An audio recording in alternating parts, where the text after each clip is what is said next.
আসসালামু আলাইকুম প্রিয় দর্শক, আপনাদেরকে শুভেচ্ছা সহ আমন্ত্রণ জানাচ্ছি বাংলাভিউ রাতের সংবাদে। সাথে আছি আমি আয়েশা রুনা। প্রথমেই শুনুন লতিফ ট্রাভেলস সংবাদ শিরোনাম।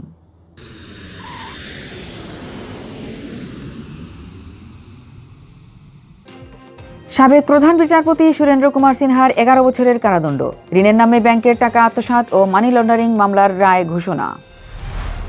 সিলেটে ম্যাজিস্ট্রেটের সাথে দুর্ব্যবহার ও সরকারি কাজে বাধা, আম্বরখানা থেকে মোটরসাইকেল সহ ছাত্রলীগের 2 কর্মী আটক, 2 মাসের সাজা।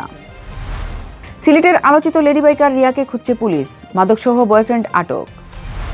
চতুর্থ ধাপের ইউনিয়ন পরিষদ নির্বাচনের তফসিল ঘোষণা বুধবার, অপেক্ষায় সিলেটের 7 উপজেলার মানুষ।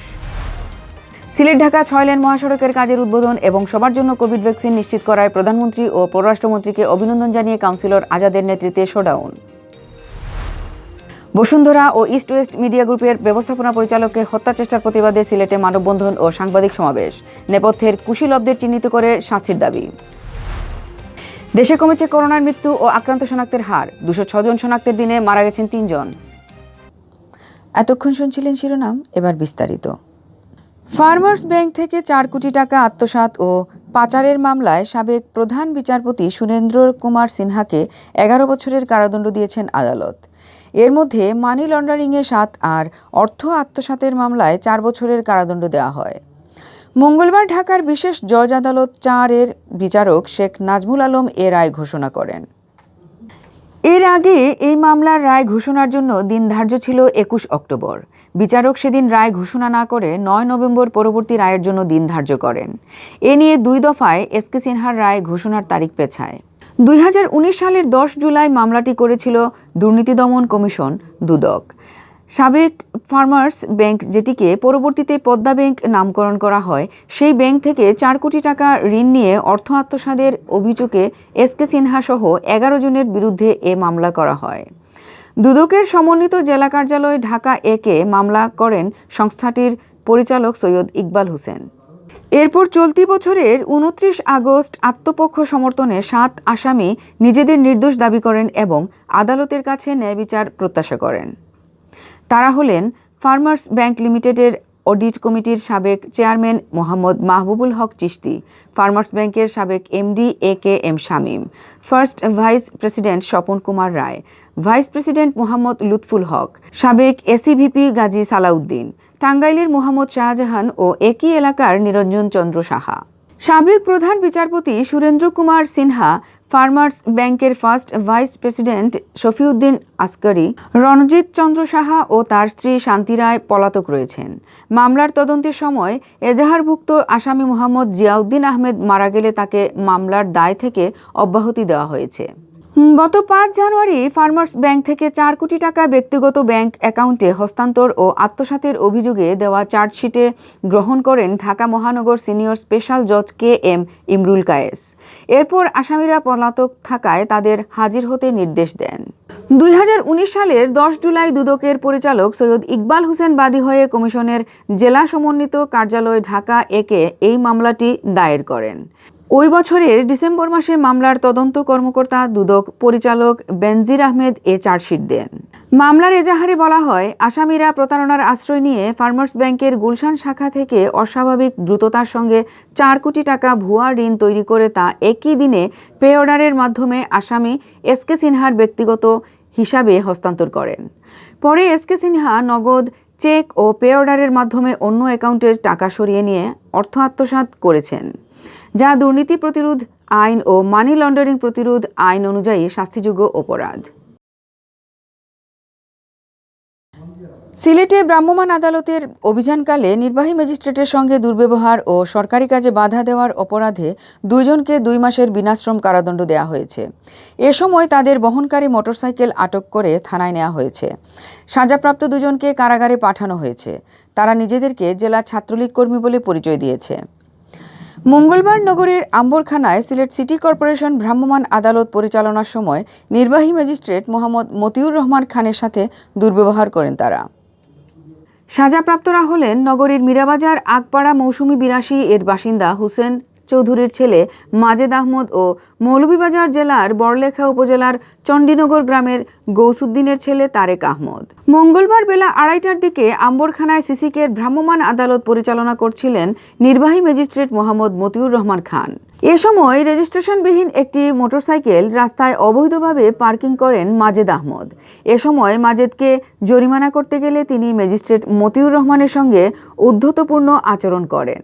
এছাড়াও মাজেদ ফোন করে তারেক আহমদ নামের তার এক সহযোগীকে নিয়ে আসেন। দুজনে মিলে ম্যাজিস্ট্রেটকে হুমকি পর্যন্ত দেন। পরে ম্যাজিস্ট্রেট মতিউর রহমান পুলিশের সহায়তায় তাদেরকে আটক করে সিটি কর্পোরেশনে নিয়ে যান।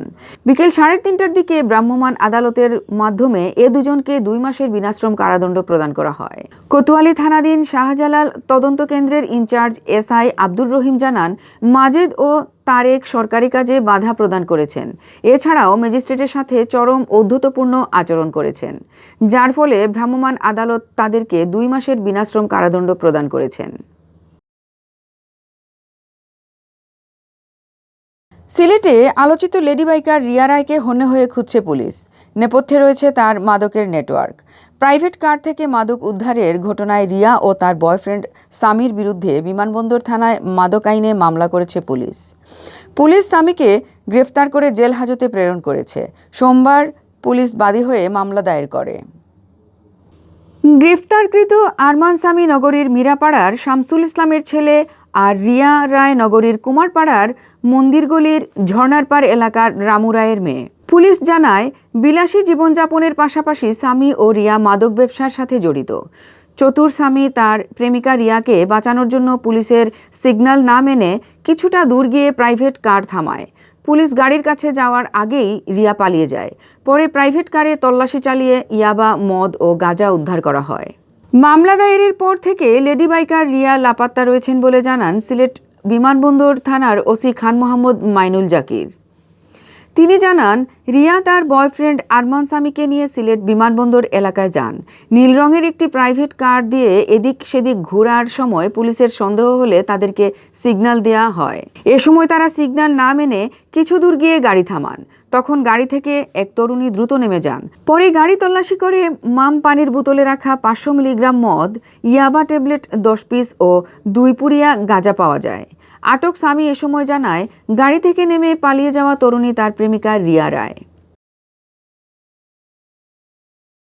ইউনিয়ন পরিষদের 4র্থ ধাপের নির্বাচনের তফসিল বুধবার ঘোষণা করা হবে বলে জানিয়েছেন নির্বাচন কমিশন সংশ্লিষ্টরা। বুধবার বিকাল 3টায় আগারগাঁওয়ের নির্বাচন ভবনে কমিশনের 89তম সভা অনুষ্ঠিত হবে।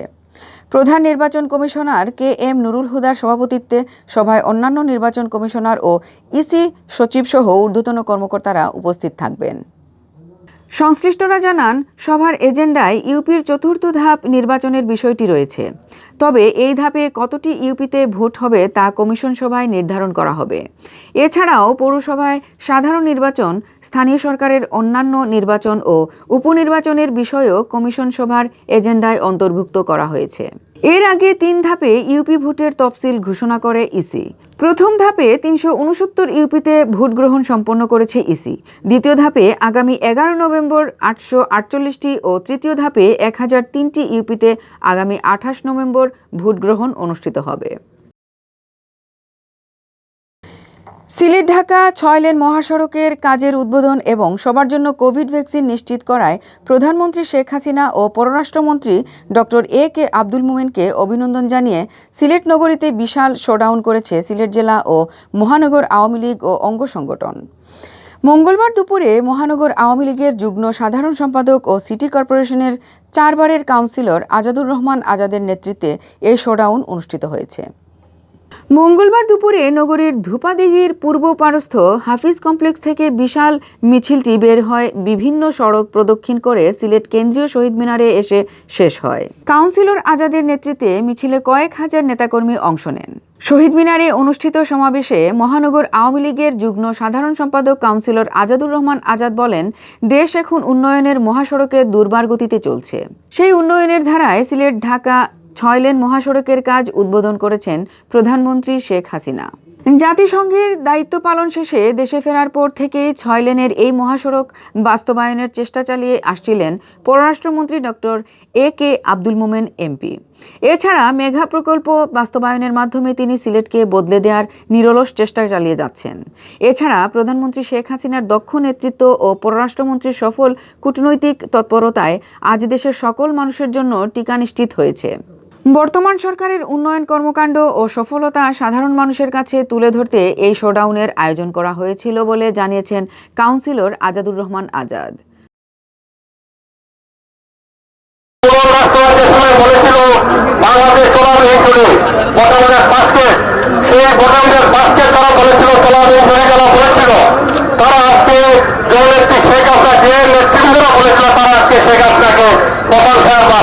সাগরের পাশে দিচ্ছে এবং বলতেছি যে উন্নয়ন দেখতে চাও যদি পৃথিবীর যে কোনো তৃতীয় বিশ্বে, তাহলে বাংলাদেশে জননেত্রী শেখ হাসিনার নেতৃত্বে যে উন্নয়ন হচ্ছে সেই উন্নয়ন দেখে আসুন। বসুন্ধরা ও ইস্ট ওয়েস্ট মিডিয়া গ্রুপের ব্যবস্থাপনা পরিচালক এবং শেখ রাসেল ক্রীড়া চক্র লিমিটেডের চেয়ারম্যান সায়েম সোবহান আনভীরকে হত্যা চেষ্টার প্রতিবাদে সিলেটে মানববন্ধন ও সাংবাদিক সমাবেশ অনুষ্ঠিত হয়েছে। মঙ্গলবার দুপুর 12টায় সিলেট কেন্দ্রীয় শহীদ মিনারের সামনে সিলেটে কর্মরত সাংবাদিকদের ব্যানারে এই বিশাল মানববন্ধন অনুষ্ঠিত হয়। মানববন্ধন ও সমাবেশে সাংবাদিক নেতৃবৃন্দ বলেন, দেশের বৃহত্তম শিল্পগোষ্ঠী বসুন্ধরা গ্রুপ মিডিয়া খাতে বড় বিনিয়োগ করেছে। দেশের অর্থনীতিতেও বসুন্ধরার বড় ভূমিকা রয়েছে। বর্তমান সরকার ক্ষমতায় আসার পর থেকে মুখোশধারী একটি মহল নানা অপকর্মের মাধ্যমে সরকারকে বিব্রতকর অবস্থায় ফেলার ষড়যন্ত্র করে আসছে। এরাই হয়তো বসুন্ধরা গ্রুপের ব্যবস্থাপনা পরিচালক সায়েম সোবহান আনভীরকে হত্যার চেষ্টা করছে। এরাই হয়তো বসুন্ধরা গ্রুপের ব্যবস্থাপনা পরিচালক সায়েম সোবহান আনভীরকে হত্যার ষড়যন্ত্র করছে। বক্তারা এই ঘটনায় অস্ত্রসহ আটক সাদকে জিজ্ঞাসাবাদের মাধ্যমে নেপথ্যের অপশক্তিকে চিহ্নিত করার দাবি জানিয়ে বলেন, এতদিন দেশে সাংবাদিকরা নির্যাতন ও হত্যার শিকার হতেন, এখন তারা গণমাধ্যমে বিনিয়োগকারীদের হত্যার ষড়যন্ত্র করছে। এভাবে তারা গণমাধ্যমের সাথে সরকারের দূরত্ব সৃষ্টির চেষ্টা করছে। তাই আনভীরকে হত্যা চেষ্টার ঘটনাটি গুরুত্বের সাথে তদন্ত করে আড়ালের সকল কুশীলবদের বিচারের আওতায় আনতে হবে।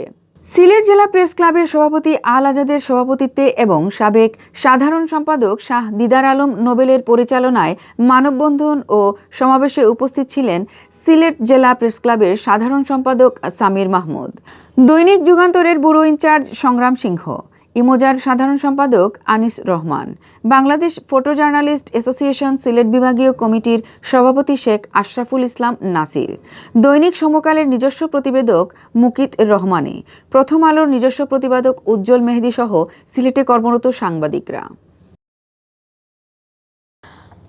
প্রাণঘাতী করোনা ভাইরাসে আক্রান্ত হয়ে গত 24 ঘন্টায় সারা দেশে আরও 3 জনের মৃত্যু হয়েছে। এ নিয়ে ভাইরাসটিতে মৃতের সংখ্যা বেড়ে দাঁড়ালো 27,904 জনে। 3 জনের মধ্যে 2 জন পুরুষ ও 1 জন নারী। তাদের সবাই সরকারি হাসপাতালে চিকিৎসাধীন অবস্থায় মারা যান। মৃত্যুহার 1.78%। একই সময়ে করোনায় আক্রান্ত হিসেবে নতুন রোগী শনাক্ত হয়েছেন আরও 206 জন। এ নিয়ে দেশে মোট শনাক্ত রোগীর সংখ্যা দাঁড়িয়েছে 15,71,434 জনে। সেই হিসাবে আগের দিনের তুলনায় মৃত্যু ও শনাক্ত দুটোই কমেছে। পূর্ববর্তী 24 ঘন্টায় 6 জনের মৃত্যু ও 215 জনের করোনা শনাক্ত হয়। মঙ্গলবার স্বাস্থ্য অধিদপ্তরের অতিরিক্ত মহাপরিচালক অধ্যাপক ডাক্তার নাসিমা সুলতানা স্বাক্ষরিত এক সংবাদ বিজ্ঞপ্তিতে এ তথ্য জানানো হয়। বিজ্ঞপ্তিতে বলা হয়, গত 24 ঘন্টায় সরকারি বেসরকারি 834টি ল্যাবরেটরিতে 17,530টি নমুনা পরীক্ষা করা হয়। এ নিয়ে করোনা ভাইরাসে আক্রান্ত রোগী শনাক্ত করতে 1,05,07,942টি নমুনা পরীক্ষা করা হলো।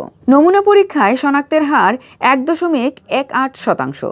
দেশে গত বছরের 8 মার্চ প্রথম করোনা ভাইরাস আক্রান্ত রোগী শনাক্ত হয়। আজ পর্যন্ত সর্বমোট নমুনা পরীক্ষার ভিত্তিতে শনাক্তকৃত রোগীর হার 14.95%। বিজ্ঞপ্তিতে আরও বলা হয়, গত 24 ঘন্টায় সুস্থ হয়ে উঠেছেন 356 জন। এ নিয়ে দেশে করোনা ভাইরাসে আক্রান্ত হওয়ার পর চিকিৎসা শেষে সুস্থ হয়ে ওঠা রোগীর সংখ্যা 15,35,390 জন। সুস্থতার হার 97.71%। 24 ঘন্টায় মৃত 3 জনের মধ্যে 50 ঊর্ধ্ব 1 জন, 60 ঊর্ধ্ব 1 জন ও 70 ঊর্ধ্ব 1 জন রয়েছেন। এদের মধ্যে ঢাকা বিভাগে 1 জন ও চট্টগ্রাম বিভাগে 2 জন। গত বছরের 8 মার্চ দেশে প্রথম 3 জনের দেহে করোনাভাইরাস শনাক্ত হয়। এর 10 দিন পর 18 মার্চ দেশে এ ভাইরাসে আক্রান্ত হয়ে প্রথম 1 জনের মৃত্যু হয়। এতক্ষণ শুনছিলেন বাংলাভিউ রাতের সংবাদ। এরপর প্রচারিত হবে সিলেটের আঞ্চলিক ভাষার সংবাদ। দেখার আমন্ত্রণ রইল। সাথে থাকার জন্য ধন্যবাদ।